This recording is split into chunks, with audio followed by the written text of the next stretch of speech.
The Lives of the Saints by Father Alban Butler. May 10th. St. Antoninus, Archbishop of Florence. St. Antoninus, or Little Anthony, was born at Florence in 1389. His parents, named Nicholas Pierozzi and Tomasina, was noble citizens of that place, and he was the only fruit of their marriage. From the cradle, he was modest, bashful, docile, and had no inclination but to piety, being even then an enemy both to sloth and to the amusements of children. It was his only pleasure to read the lives of the saints and other good books, to converse with pious persons, or employ himself in prayer, to which he was much given from his infancy. Accordingly, if he was not at home or at school, he was always to be found at St. Michael's Church before a crucifix, or in Our Lady's chapel there.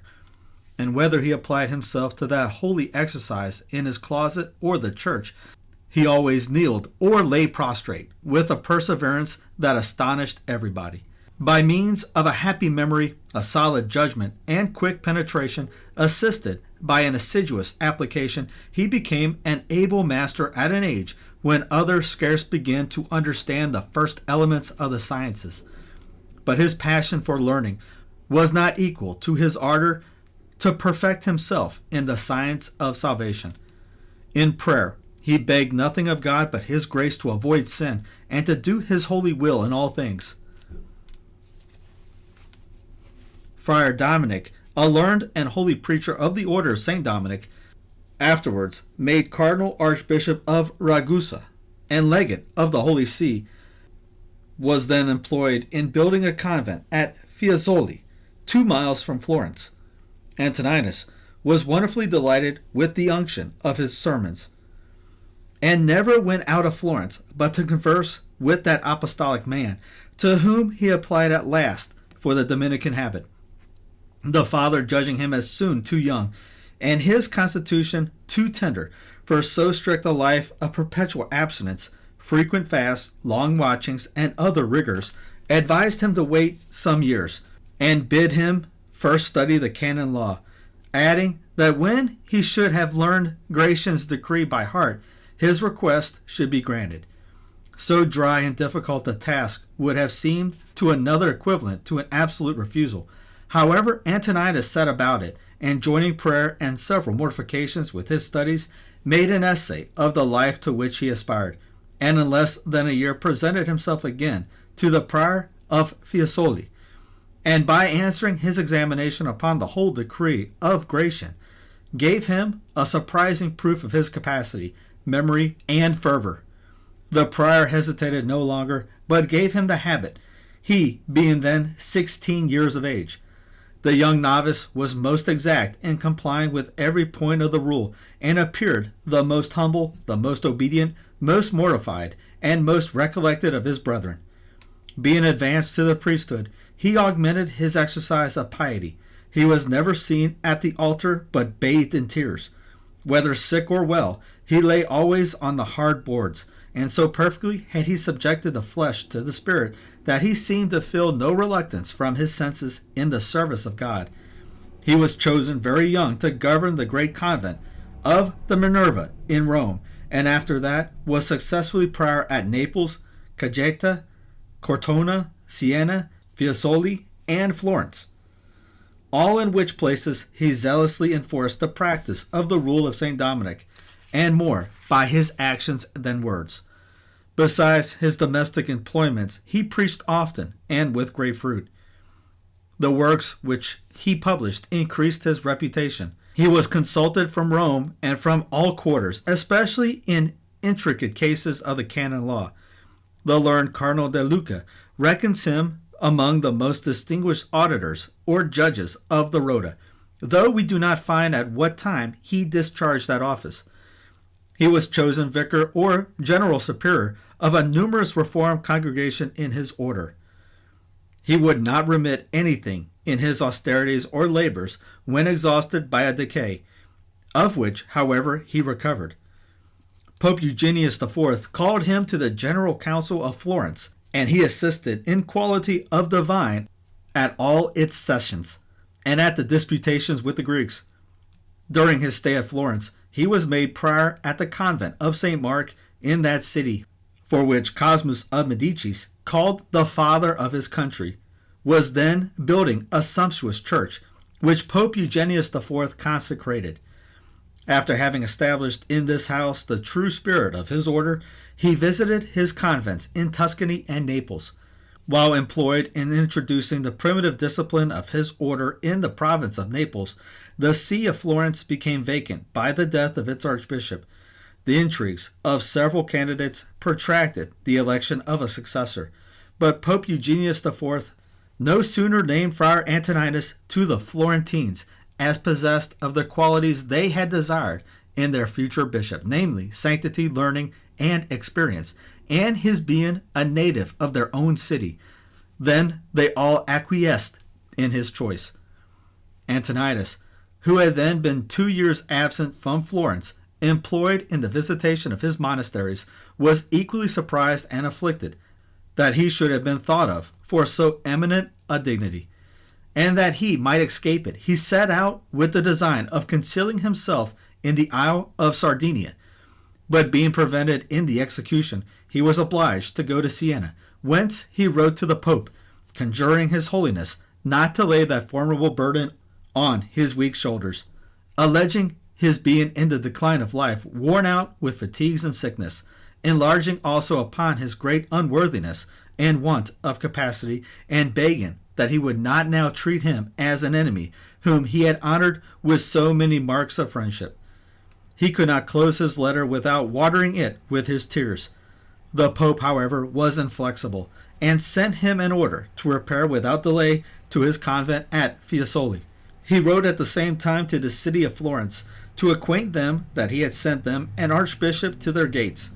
The principal persons of the clergy and nobility, with Cosmas of Medicis at their head, went out to compliment him on that occasion, but found him so averse to the dignity that all their entreaties to take it upon him were to no purpose, till the Pope, being again applied to in the affair, sent him an order to obey, backing it with a threat of excommunication if he persisted in opposing the will of God. After many tears, Antoninus at last complied. He was consecrated and took possession of his bishopric in March 1446. His regulation of his household and conduct was a true imitation of the primitive apostolic bishops. His table, dress, and furniture showed a perfect spirit of poverty, modesty, and simplicity. It was his usual saying that all the riches of a successor of the apostles ought to be his virtue. He practiced all the observances of his rule as far as compatible with his functions. His whole family consisted of 6 persons, to whom he assigned such salaries as might hinder them from seeking accidental perquisites, which are usually iniquitous or dangerous. He at first appointed 2 grand vicars, but afterwards, to avoid all occasions of variance, kept only 1, and remembering that a bishop is bound to personal service, did almost everything himself, but always with mature advice. As to his temporalities, he relied entirely on a man of probity and capacity to reserve himself totally for his spiritual functions. He gave audience every day to all that addressed themselves to him, but particularly declared himself the father and protector of the poor. His purse and his granaries were, in a manner, totally theirs. When these were exhausted, he gave them part of his scantly furniture and clothes. He never was possessed of any plate or any other precious movables, and never kept either dogs or horses. 1 only mule served all the necessities of his family, and this he often sold for the relief of some poor person, on which occasion some wealthy citizen would buy it to restore it again as a present to the charitable archbishop. He founded the College of St. Martin to assist persons of reduced circumstances and ashamed to make known their necessities, which establishment now provides for above 600 families. His mildness appeared not only in his patience in bearing the insolence and importunities of the poor, but in his sweetness and benevolence towards his enemies. One named Ciardi, whom he had cited before him to answer certain criminal accusations, made an attempt on his life, and the saint narrowly escaped the thrust of his poniard, which pierced the back of his chair. Yet he freely forgave the assassin, and praying for his conversion, had the comfort to see him become a sincere penitent in the order of St. Francis. The saint wanted not courage whenever the honor of God required it. He suppressed games of hazard, reformed other abuses in all orders, preached almost every Sunday and holiday, and visited his whole diocese every year, always on foot. His character for wisdom and integrity was such that he was consulted from all parts and by persons of the highest rank, both secular and ecclesiastical, and his decisions gave so general a satisfaction that they acquired him the name of Antoninus the Counselor. Yet this multiplicity of business was no interruption of his attention to God. He allowed himself very little sleep. Over and above the church office, he recited daily the office of Our Lady and the 7 penitential psalms, the office of the dead twice a week, and the whole psalter on every festival. In the midst of his exterior affairs, he always preserved the same serenity of countenance and the same peace of mind, and seemed always recollected in God. Francis Castillo, his secretary, once said to him bishops were to be pitied if they were to be eternally besieged with hurry as he was. The saint made him this answer, which the author of his life wished to see written in letters of gold. To enjoy interior peace, we must always reserve in our hearts amidst all affairs, as it were, a secret closet, where we are to keep retired within ourselves, and where no business of the world can ever enter. Pope Eugenius IV, falling sick, sent for Antoninus to Rome, made his confession to him, received the viaticum and extreme unction from his hands, and expired in his arms on the 23rd of February, 1447. Nicholas IV succeeded him. St. Antoninus, having received his benediction, hastened to Florence, where a pestilence had begun to show itself, which raged the whole year following. The holy archbishop exposed himself first, and employed his clergy, both secular and regular, especially those of his own order, in assisting the infected, so that almost all the friars of St. Mark, St. Mary Novella, and Fiesole were swept away by the contagion, and new recruits were sent from the province of Lombardy to inhabit those houses. The famine, as is usual, followed this first scourge. The holy archbishop stripped himself of almost everything, and by the influence of his words and example, many rich persons were moved to do the like. He obtained from Rome, particularly from the Pope, great succors for the relief of the distressed. Indeed, the Pope never refused anything that he requested, and ordered that no appeals should be received at Rome from any sentence passed by him.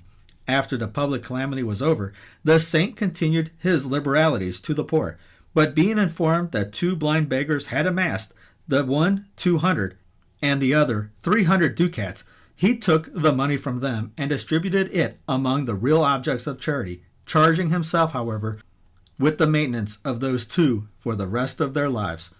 Humility made him conceal his heroic practices of penance and piety from others, and even from himself, for he saw nothing but imperfections even in what others admired in him, and never heard anything tending to his own commendation without confusion and indignation. He formed many perfect imitators of his virtue. An accident discovered to him a hidden servant of God. A poor handicraftsman lived in obscurity, in the continual practice of penance, having no other object of his desires but heaven. He passed the Sundays and holidays in the church, and distributed all he gained by his work, beyond his mean subsistence, among the poor with the greatest privacy, and kept a poor leper, serving him and dressing his ulcers with his own hands, bearing the continual reproaches and complaints of the ungrateful beggar, not only with patience, but also with joy. The leper became the more morose and imperious, and carried complaints against his benefactor to the archbishop, who, discovering this hidden treasure of sanctity in the handicraftsman, secretly honored it while he punished the insolence of the leper. Florence was shook by frequent earthquakes during 3 years from 1453, and a large tract of land was laid desolate by a violent storm. The saint maintained, lodged, and set up again the most distressed, and rebuilt their houses. But he labored most assiduously to render these public calamities instruments to the reformation of his people's manners. Cosmas of Medicis used to say that he did not question but the preservation of their republic under its great dangers was owing chiefly to the merits and prayers of its holy bishop. Pope Pius II has left us, in the second book of his commentaries, a most edifying history of the eminent virtues of our saint and the strongest testimonies of his sanctity. The love of his flock made him decline a secular embassy to the Emperor Frederick III. God called him to the reward of his labors on the 2nd of May, 1459, in the 70th year of his age, the 13th of his archbishopal dignity. He repeated on his deathbed these words, which he had often in his mouth during health: "To serve God is to reign." Pope Pius II, being then at Florence, assisted at his funeral. His hair shirt and other relics were the instruments of many miracles. He was buried according to his desire in the church of St. Mark among his religious brethren, and was canonized by Adrian VI in 1523. His body was found entire in 1559 and translated with the greatest pomp and solemnity into a chapel prepared to receive it in the same church of St. Mark, richly adorned by the two brothers Salviati, whose family looks upon it as their greatest honor that this illustrious saint belonged to it. Nor is it easy to imagine anything that could surpass the rich embellishments of this chapel, particularly the shrine, nor the pomp and magnificence of the procession and translation, at which a great number of cardinals, bishops, and princes from several parts assisted, who all admired to see the body perfectly free from corruption 130 years after it had been buried. The venerable Archbishop of Avranches, in his excellent treatise on self-denial, reduces the means and practice of Christian perfection to 7 degrees of self-renunciation, by which he is disposed for the reign of love in his soul. These degrees he otherwise calls 7 deserts of the soul. The first is the desert of penance, the second of solitude, at least that of the heart, the third of mortification, the fourth of simplicity of faith, the fifth of obedience, the sixth of the pure love of God, the seventh of zeal for the honor of the salvation of our neighbor. For a man first is to renounce sin by sincere repentance, second, the world by solitude, thirdly, the flesh by the mortification of his senses, fourthly, though reason is man's most noble excellence, yet this being obscured and often blinded by the passions, easily becomes the seat of pride and leads into the most dangerous precipices and errors. Man is therefore bound to humble his reason by keeping it in due subordination, and, in a certain degree, to renounce it by simplicity of heart and sincere humility. And this is so far from being against reason that it is the sovereign use of reason. Fifthly, a man is moreover obliged to renounce his own will by perfect obedience. Sixthly, he must moreover renounce all that he is by the pure love of God, which ought to have no bounds. Seventhly, none but one who has tasted the sweetness of heavenly contemplation knows how incomparable an advantage he renounces who deprives himself of it. Yet zeal for our neighbor's salvation and tender compassion for his spiritual miseries move the saints sometimes to prefer toils and sufferings to its pure delights and charms. By these rules, we see by what degrees or means pious pastors attain to the apostolic spirit of their state, and how heroic their sacrifice is.